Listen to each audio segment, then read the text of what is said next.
Again, guys, good morning uli sa inyo, no? Today is araw ng Wednesday. Kung di ako nagkakamali ay December 14, 2022. Okay? So muli ay gagawa ulit tayo ng ng isang maikling review o update nitong CatStar application. Tingnan natin kung ano na status, no? Ang gagamitin ko muli ang aking account, no? So bago ako magtuloy, kung nakikita niyo itong Remitano na meron tong native na coin o native sabihin, pag-aari nila na o kanilang na-create na coin, no, nakaraang year 2021. Ang kanilang coin ay Renek.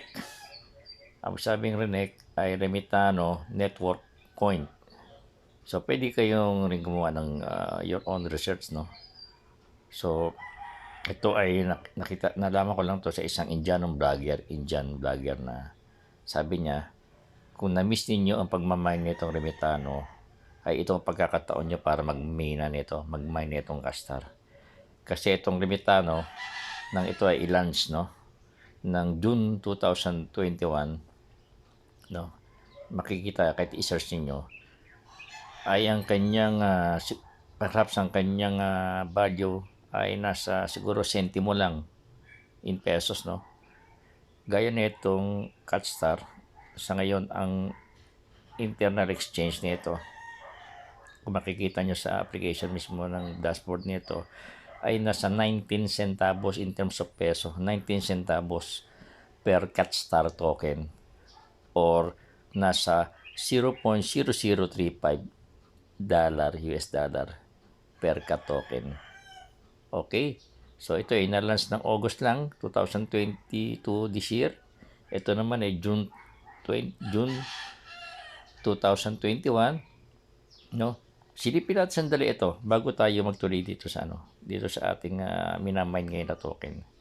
Ito, tignan natin, no. Actually, nag-sign up ako dito para ma-check ko lang kung meron pa rin na mining, pre-mining dito ng token nitong Renek, no. At ngayon ay meron na silang KYC, know your client, no.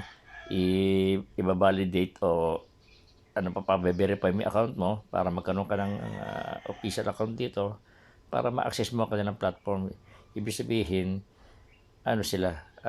legit sila, no. Siguro mga last year marami rin siguro nag-alilang kung may mangyayari dito, wala. Ngayon may nangyari na itong taon na to after 1 year. So check natin, para lang no, just for the sake of comparison with CatStar na ating minamine ngayon. Okay? So dito tayo ngayon kiklik natin to. Yan, okay? So papansin niyo nakalagay na kasi ako, no. Nakita nyo, yung kanyang wallet ay may Bitcoin, no, nagki-trading na siya, no. Wala na siyang nito. Makikita nyo, wala na siyang pre-mining kasi nga tapos na. Naubos na siguro rin kanila yung token na pinamine nila libre, no, yung airdrop. Mapapansin nyo, ang kanyang dashboard ay ito na ng home, P2P, ito yung peer-to-peer, no. Sabihin ko, ikaw magbebenta mo yung mo, o bibili ka o magbebenta ka, peer-to-peer, ito yung na. Check natin may peer-to-peer. O ayan, may buy now, may sell now. So nag-trading na sila. Okay, balik tayo dito sa home nila, no. Etong swap ngayon, napansin meron silang swap, no, yung conversion na. Click natin. O ayan, no. Papansin nyo, ito yung kailang coin ng Remitano.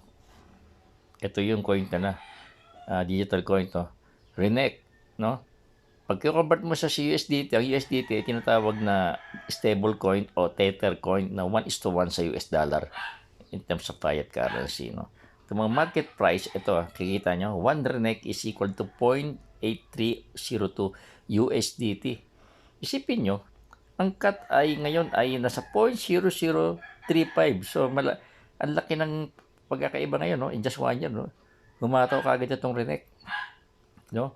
Yan ang palitan ngayon, no. Nakikita naman ninyo, no?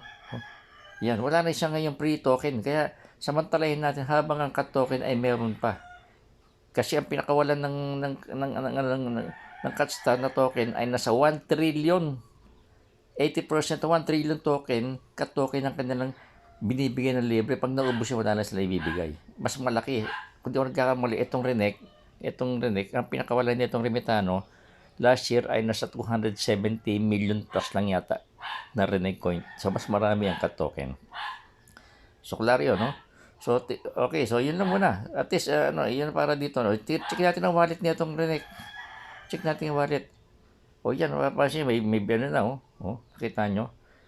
May trading na sila. Pwede nang i-trade sa mga, iba pang mga, yung mga existing coin na, Okay? So, balik tayo rito. Mapapansin nyo, Bitcoin, Ethereum, Remitano Network, parang sa cat token, no? Tether, USD coin, yan lang, no? Ito yung presyo, ayan, no? Naisipin nyo, itong Remitano Network, halos hindi kakalayo ngayon, nasa 47.6, tingnan mo, nag-trade siya, nag-up siya, Okay? So, ngayon, balik tayo dito sa, dito sa ating, sa cat token, mabilisan lang, no? Okay? So, wait lang natin, nakalagin na ako, so nag-refresh lang siya. Alright? So, ganun lang kasimple, Yung iba nang iisip na may mangyayari ba dito? May nangyari na nga sa Rinek, kung may mangyayari sa cat, hindi tayo nagagarantyar. Kung may mangyayari, wala. Dahil ito naman, after all, libre naman to, wala naman tayong nilabas sa pera. Get nyo? Diba? Pag wala kang investment nilabas, nagbigay yung company ng libre, bakit naman tanggapin opportunity yun? No investment, no risk whatsoever. No? Ayan, nakita nyo.